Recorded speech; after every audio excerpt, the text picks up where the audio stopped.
ye first the kingdom of heaven, and everything will be added unto you.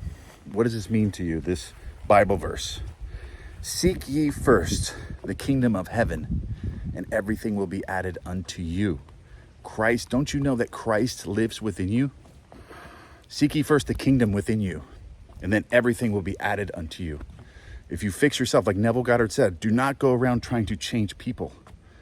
Change yourself within you, and your world will reflect that change. Change your concept, your state of consciousness, and then you will shift to another world where it'll be emulating something different. Seek ye first the kingdom, and everything will be added unto you. The symbolic nature of the Bible. Okay, remember this, because this is the sole basis. The Bible was written in such a long time ago in Eastern symbolism that it was written in a way where it's very hard to understand, but most of it cannot be taken literal. This is what this is saying to you in the Bible, that you must change yourself within in order to see the simulation change, that you use your imagination. Use your imagination. Go pray to God in secret, in the dark, in meditation, and assume a state and fall asleep in that state, and it will be awarded unto you.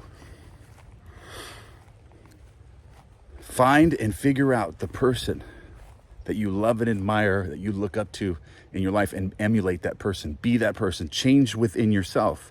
Step into this new person. Step into this new personality and be that person now, because that's the kingdom of heaven is within you. It's described all through the Bible. Become that version of you now, and your world has to change with it.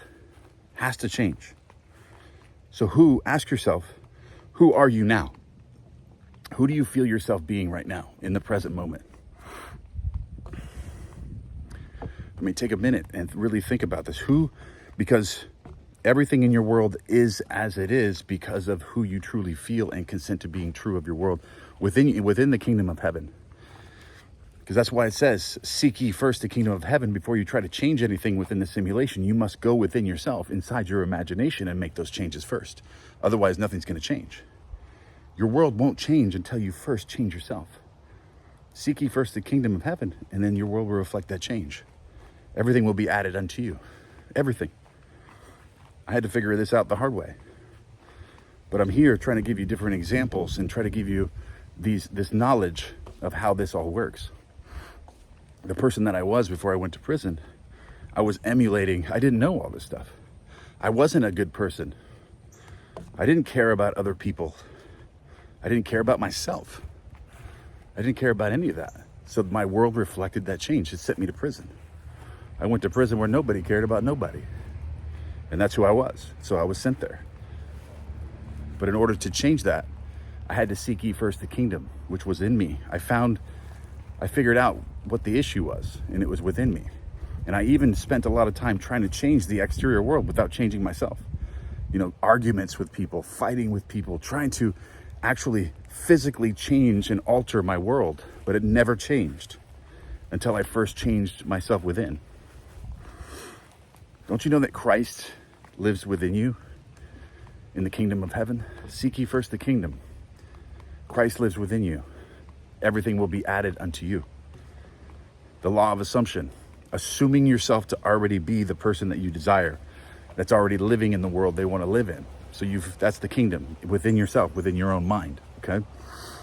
Within your own mind, you become this version of yourself that is already experiencing everything that you want, and then everything is added unto you. Everything is added in your world at that point. And it's basically the law of assumption is being taught within the Bible in symbolic language. The magical part of it with imagination, and that you're living in a simulation.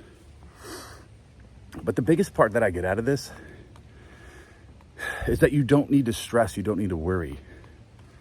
Because if all you have to do is seek the kingdom within yourself to make changes in your life, then it's up to you. There's no one outside of you trying to harm you or hurt you or play games with you or test you. There's nothing outside of you doing that. It's all within you. You're creating your world based on what you consent to being true. And you can change that at any point by changing yourself, by using the law of assumption, by getting yourself into this new feeling state. By getting into new states of consciousness, your world has to reflect that change. It has to mirror that back to you. Remember that. You don't have to stress. You don't have to worry anymore. You don't have to fear anything. Because your current situation, whatever you're going through, can change at any moment. When you seek the kingdom, instead of projecting, instead of trying to manipulate and change your world and argue and try to, physically change it, you have to spiritually change it. You have to spiritually change your world in order for it to change.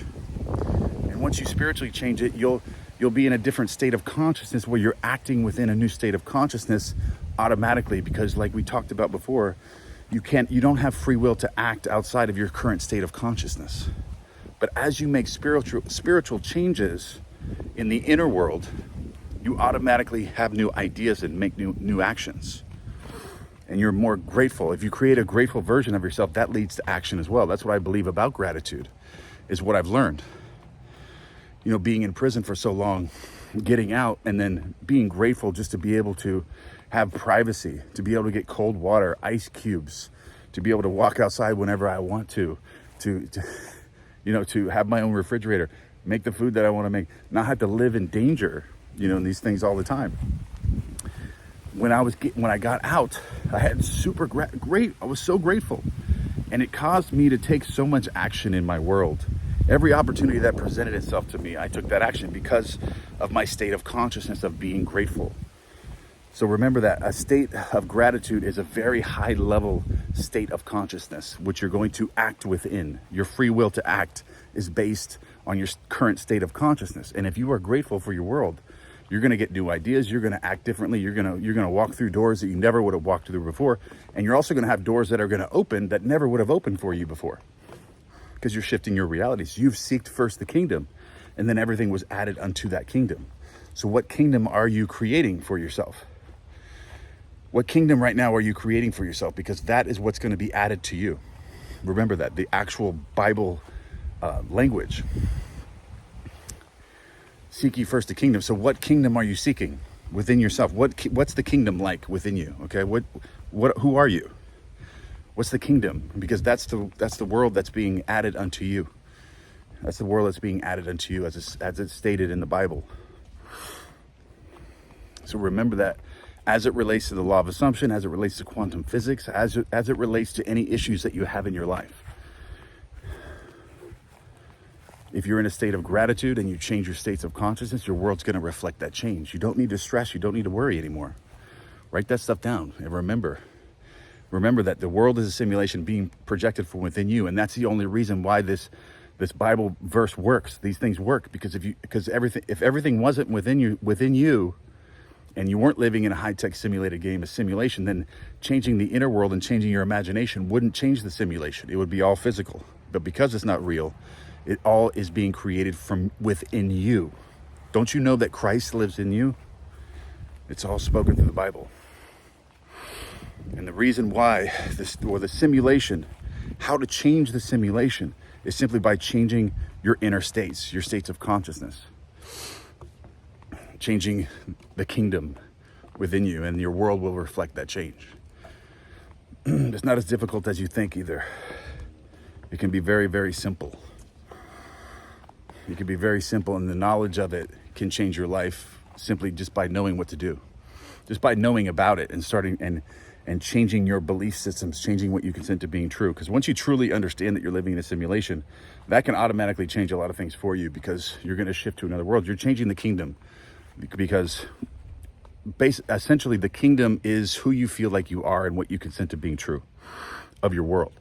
And when your world changes to this degree, your belief systems and what you consent to being true, you now believe that you're living in a simulation, then your world kind of has to do what you want it to do at that point, because now you know, and because past beliefs change, like the Bible says, be more childlike. That's how you seek the kingdom. Be more childlike. What is a child like? Okay. A child's in flow state. The children are new to the world, just like my flow state exercise.